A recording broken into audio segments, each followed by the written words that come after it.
धन्यवाद सभापति महोदय। आज एक महत्वपूर्ण विषय पर मुझे बोलने का अवसर दिया। राजस्थान के अंदर उन नौजवानों की बात को आज रखने का अवसर दिया। मैं कहना चाहूँगा इस मौके पर कि आज कोचिंग सेंटर पहली बात तो जरूरी ही क्यों है, जब हमारी शिक्षा प्रणाली ऐसी है जिसके अंदर यदि हम लोग कहें कि पहली क्लास से 12वीं तक पढ़ाई कराते कराते बच्चे के मन में ये भावना आती है कि हम 12वीं में अच्छे अंक लाएंगे और अच्छे अंक लाने के बाद में हमारे को इसी जो कोर्स है इसी से तैयारी करेंगे तो हम अधिकारी बन जाएंगे। लेकिन उसके बाद में कई हालात ऐसे पनपते हैं कि कॉलेज की एजुकेशन अलग और जो सीनियर एजुकेशन अलग। उसके बाद में मैं एक और बात कहना चाहूँगा कि जब 12वीं क्लास के बाद में निकलते हैं तो लक्ष्य बदल जाते हैं और सरकारें जब भर्तियां करती हैं, सरकारें जब भर्तियां निकालती हैं, एक आंकड़ा है, उस आंकड़े के मुताबिक 10वीं और 12वीं में 90% अंक लाने वाले स्टूडेंट हर साल 7 लाख होते हैं। और जब 7 लाख स्टूडेंट के लिए यदि IIT में कोई भर्ती हो तो उसके लिए 17,000 सीटें होगी लगभग। अगर 7 लाख लोगों के लिए भी अगर सीटें होनी चाहिए तो किस आधार पर होनी चाहिए? हर साल भर्तियां निकलती हैं, रीट की भी निकलती है, तो एक तरफ 16,000 भर्तियां निकलेगी और दूसरी तरफ फॉर्म भरे जाएंगे 20 लाख 30 लाख। तो ऐसी स्थिति में बेरोजगारों के अंदर इतना बड़ा कंपटीशन है। दूसरी ओर ये कानून कह रहा है कि हर एक स्तर पर 50 स्टूडेंट का कोचिंग खोलने पर उनके ऊपर ये इस नियम के अंदर लाना पड़ेगा। तो मैं ये कहना चाहूँगा कि बड़े स्तर के कोचिंग जोधपुर में है, सीकर में है और जयपुर में है, कोटा में है, लेकिन गाँवों के अंदर कोई छोटे स्तर के कोचिंग है, ब्लॉक स्तर के कोचिंग है, तो इनको अलग अलग लेयर में बांटकर इन कानूनों के दायरे में लाना पड़ेगा।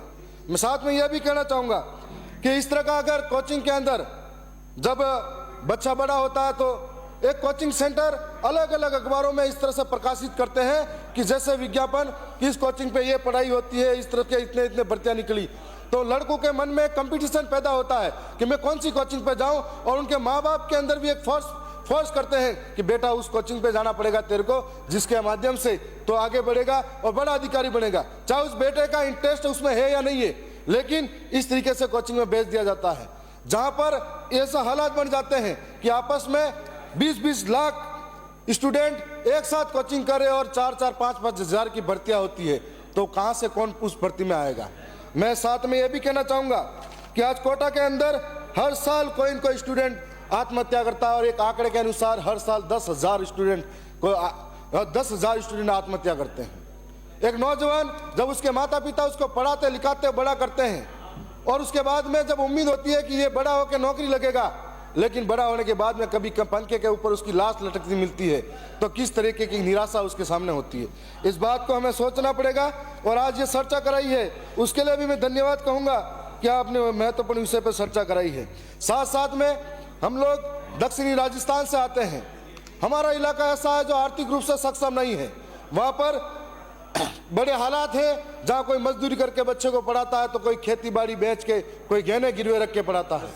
ऐसे में जब डिग्री पूरी होती है तब उम्मीद रहती है कोई नौकरी मिलेगी, तो हर बार वो भर्ती की आस में जब लगता है कि बड़े बड़े शहरों में महंगी कोचिंग होती है, उसके अंदर जाएंगे तो नौकरी लग जाएंगे, तो ऐसे उम्मीदों के साथ में अपने पिता के खेत और सारी चीजें गहने गिरवी रख के इन कोचिंगों में आते हैं।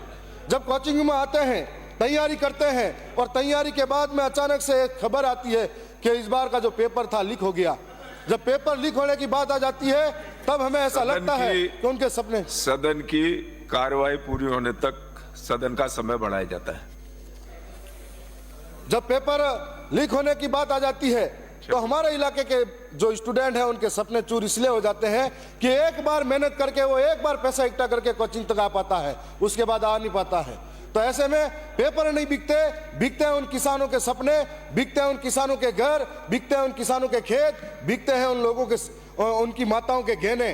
तो ऐसे में पिछली बार जो सरकार आई थी उस सरकार ने कहा था कि RPSC को भंग कर देंगे हमारे सरकार में आने के बाद। जब सरकार आने के बाद में RPSC भंग करने के बाद में साथ साथ में यह भी कहा था कि हम लोग आरपीएससी बंद करने के साथ में मगरमच्छों को पकड़ेंगे, लेकिन कागज के टुकड़े भी सरकार पकड़ नहीं पाई, मगरमच्छ तो ठीक बात है। और आरपीएससी की बात करते हैं तो जो आरपीएससी बंद करने की बात थी, उसी आरपीएससी के अंदर वही के वही लोग जो पहले भी चोर बनकर बैठे थे आज फिर से उस आरपीएससी के अंदर है। तो आज जरूरत है वो वापिस से बंद कर शिक्षा व्यवस्था को सुधारने की। साथ साथ में जो हमारे ये जो सरकारी विद्यालय हैं, इनके कंपटीशन का जो समय है, इसके अंदर कंपटीशन में क्राइटेरिया लागू कर दिया गया न्यूनतम अंक का, बीपीएड हो या अन्य भर्तियों के अंदर।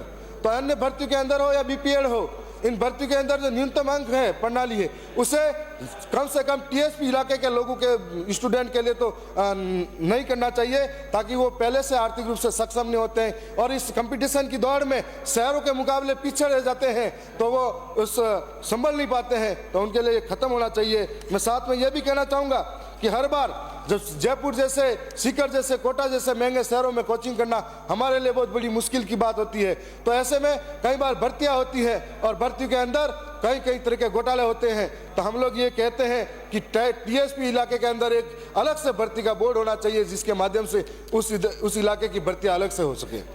साथ में ये की कहूँगा कि आज संवेदनशील मुद्दा है और कई छात्र जब पिछले राजस्थान में सैकड़ों युवाओं ने प्रतियोगिता परीक्षाओं में दबाव और बेरोजगारी में कई जानें गंवाई हैं।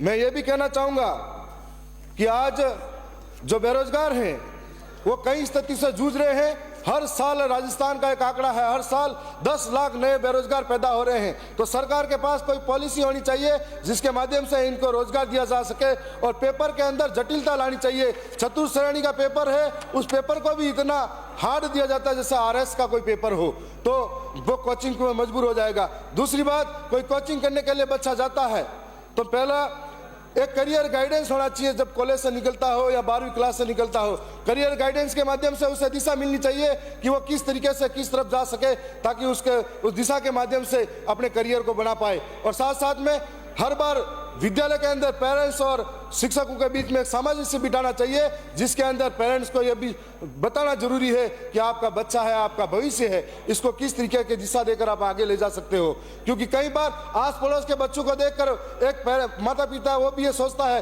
कि मेरा बेटा भी ऐसा बन जाए, मेरा बेटा ऐसा बन जाए, लेकिन क्या उसका इंटरेस्ट क्या है उस तरीके का कोई नहीं देखता है। तो इनका करियर गाइडेंस भी होना चाहिए। साथ साथ में ये भी कहना चाहूँगा कि आज जो कानून ला रहे हैं 16 वर्ष से कम आयु के बच्चों को जो पढ़ाने का, कोचिंग में नहीं जाने का, तो क्या अभी जो हर एक भर्तियां होती है उसमें कोचिंग पर निर्भर हो गया बच्चा।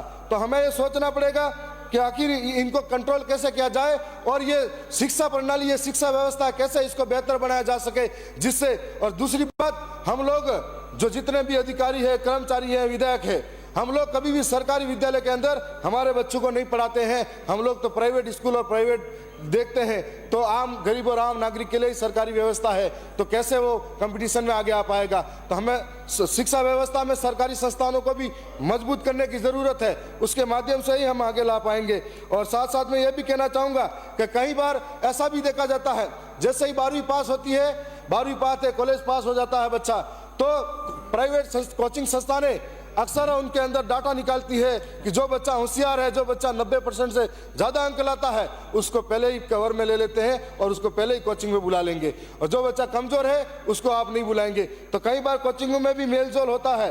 तो इन्हें कंट्रोल करने के लिए मैं तो यही कहूँगा, शिक्षा प्रणाली और व्यवस्थाओं में सुधार होना चाहिए, ताकि आने वाले समय में इन कोचिंग व्यवस्थाओं में सुधार किया जा सके। और मैं ये भी कहना चाहूँगा, इस कानून को प्रवर समिति में भेजा जाए, जिस पर विचार किया जा सके। मैं पुनः सभापति महोदय का बहुत बहुत धन्यवाद देना चाहूँगा कि आपने बोलने का अवसर दिया।